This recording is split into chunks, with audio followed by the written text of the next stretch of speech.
Yo, what is up, YouTube? Welcome back to another video. We are enjoying the weather right now. It's just starting to rain. And in today's video, we are going to be fixing up my brother's Monte Carlo. He had some issues last night with the car. Something new is done to it, but he wants me to wait to tell y'all. But I think this video will come out anyway, after, so it doesn't matter. We just got James's car tinted. I'll throw up some clips of that right now. So we are out here right now with the purple truck, still in IFO prep, and James is getting something done. It's pretty cool, this car, but I won't release it until after IFO. But a little quick walk around of the fish bowl, and we are gonna get these windows all tinted up. I think he's gonna go real manly and go 5% in the back. I told him he's got to stay in that 35 in the front. He wanted to go darker, but it's a good thing to get messed with. 35 is what I got on the front of that, so excited to see the difference. I mean, this is a little side view. It's so much better. Yeah, 5% is a lot darker than what you had for sure. The 35 looks good in the front, but I told you, like, with that 5 in the rear, it's you know, you still see into the car from this side, but that's as dark as you can go legally. Like I said, can't open the windows, none of that fun stuff. They do get a really good edge on there, though, like he was saying. But yeah, no, it looks great. Like I said, looking out, but looking into the car, I mean, there it is. And over here, I mean, that back just, whew, that looks good. But we just went out for a photo shoot last night, and James calls me that his car is broken down. If you know that wonderful noise, I'm surprised we haven't just invested in a tow truck at this point. I think our cars spend more times on tow trucks than they do anything else. Right here's James's Monte Carlo. Not sure what it was, and so we are going to open this thing up. Hopefully he left us the keys, because that would kind of suck if not. But just dropped him off at work, and basically what's going on is his car just stuttered, died. You know, not hard to figure by the time we look at this little fuel filter right here. You know, it's clear. It's good that it's see-through. You can tell there's no fuel in it. The mechanical fuel pump is only 2 years old, so we're hoping it's that, because I am going to be showing you guys how to replace that little fuel pump. It's right here on the side of the engine. There's 2 bolts that we're going to have to take out. I hear of a little trick. There should be a bolt on the front of the engine, but I'm not seeing that there, so that's kind of a womp downside. So we are going to be doing this the hard way, I guess. I saw a cool trick where you pull out a smaller bolt, you take one of these long bolts, you put it in there, and it holds the shaft. But guess we're going to have to get old school with it. I believe this is the 3-line pump. Yep, there's 3 lines coming out of there, so that's the one I'm going to need. I think I can put the car in the garage if I can push it over there myself. So that's this project. Well, we're in here now. Stopped raining, of course, but that's okay. Basically, I think the best place to start is probably this little middle line right here. I'm gonna take this little hose, scoot it up, and grab the hose, pull it off. Might get a little fuel, that's okay. Piece of cardboard under there probably won't hurt, especially when we take off this line, because this line goes from the tank, so this is supplying fuel, and sure, with gravity, it's gonna start pouring fuel, so I got like a bolt or something I'm gonna stuff in this hose when I take it out. And we're going to have to get a line wrench on this one right here. It seems like I just have a little hose clamp, which is makes my life pretty easy. Okay, so this is underneath the fuel pump now. A little easier to get to.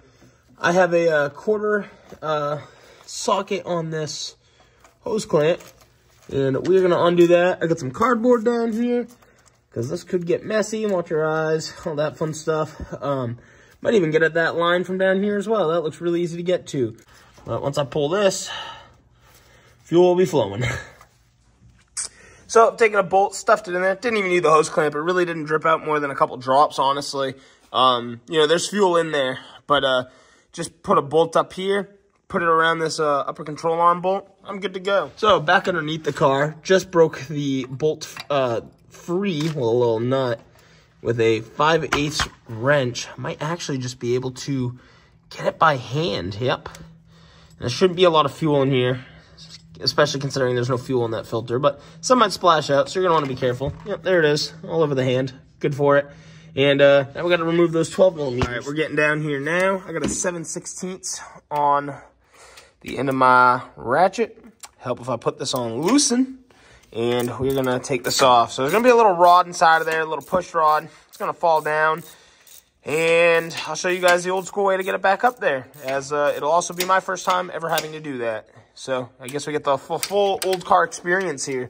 I would have my brother out here helping me, but he had to work today. So this is his daily driver, year-round, actually. And it's been pretty fun. We're preparing for import face-off. Kind of ironic, actually, because he's domestic. But, you know, he entered the show just for fun, mainly. And of course, right before the show, there's something like this happens. But last year, his distributor, like, broke. Like, I think the actual shaft or something broke, or something inside. Like, it literally, like, it wasn't even the cap and rotor. It was just the distributor itself needed replacing. So that was fun. But hopefully this year we get there and back with no problems. The gloves didn't last long. I try to use them every once in a while, especially when things are just overly oily, but it doesn't really matter. So honestly, I believe we just give this a good little yoink. Nice. All right. That was going to be really fun to get back in there. We get to do it the old school way. So I'll try to show you guys on camera. Right inside of there, guess you won't see it. Basically, you can hear that this thing is just loose. There's a spring in there, and there's a literal like broken shaft on the inside. Can't really get a good clip of it, unfortunately. But yeah, this is just moving freely, not doing anything. So that was our problem indefinitely. I don't know how often these snap like that. I don't know if it's from, you know, just abuse or wear and tear. But we'll have a new one coming in, so all is good. All right, so we're out of here now. And this is the new fuel pump. We have some new gaskets to throw up there, so I'm actually going to have to clean off this faceplate with a razor, take a little gasket maker and make a nice thin layer on it, and maybe throw a nice thin layer on this as well, or just on each side of the gasket, and stick it on there. But basically, we got this little rod in here. It should move up and down. Should is a key word. And basically all I got to do is put some grease on that rod, push it up in the hole. That way I can fit our fuel pump back in there. And that's honestly it. I'll have to alter these lines a little bit so they bolt onto the new location. The new fuel pump is a little bit different as far as where these hoses and things are, but all the hoses bend, so it's really not a big deal. But yeah, I'm going to start here by scraping this up. Hopefully I don't have to take this plate off. It shouldn't be a big deal. But if I can't get that rod up, I'll just pull a plate off and grease it up. Alrighty, so this little push rod just fell out of the block. It literally just like slides in and out. I don't know why it wouldn't go up while I was trying to push it in there, but it wouldn't. So it's not the end of the world.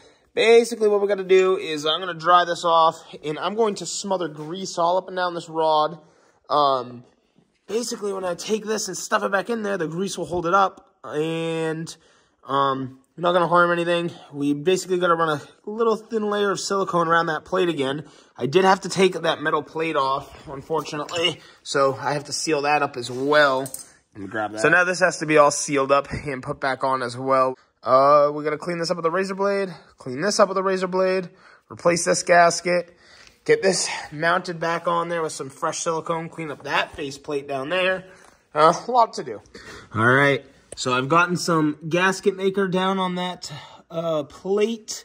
Basically got to install the plate now. It's really on the block. We got this all full of grease, so we got to find out which direction it goes up in there.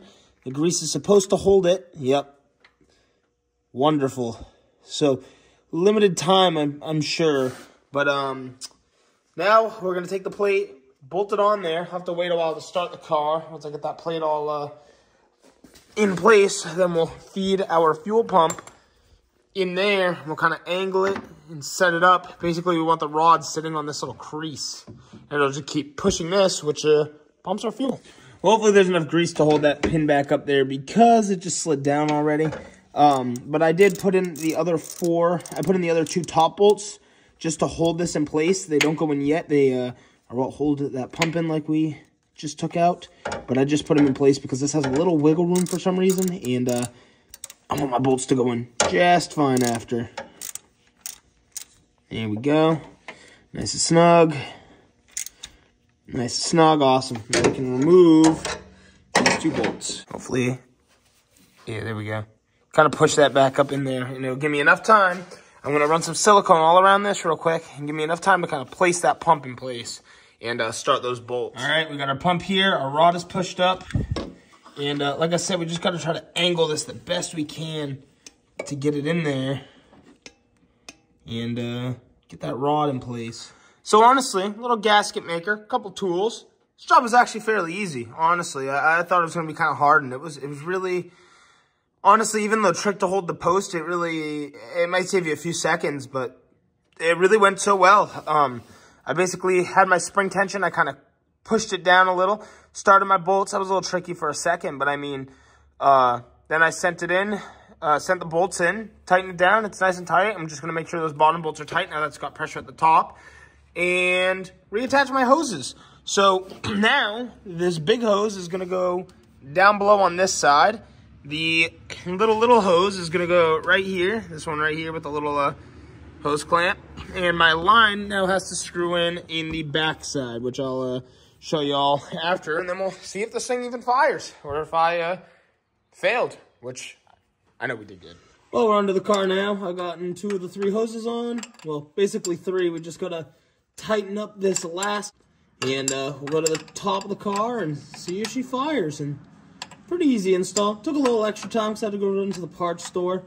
But yeah, if you got some grease, you got the parts, your gaskets, and a little gasket maker, you're pretty good. You just got to make sure this line right there that I just screwed in goes in pretty straight. And now we can start it. Well, now it's been long enough. The gaskets are dried. The gasket maker's all dried up in there. And I'm going to walk over to the car, leave the hood open. I'm going to give it a start and come back over and check for any leaks.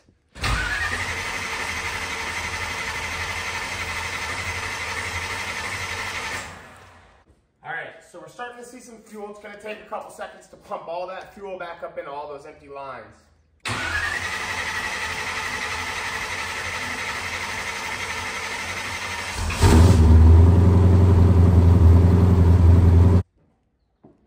Beautiful. And now we check for leaks. Everything looks great. The car is good to go on the road. The fun of old cars, huh? Well, I'm going to pull this thing out of here now. Well, all right, everybody. Thank you so much for checking out today's video. If you want to see some more content on the Monte Carlo, don't forget to like and subscribe. This was a lot of fun to make. Peace out.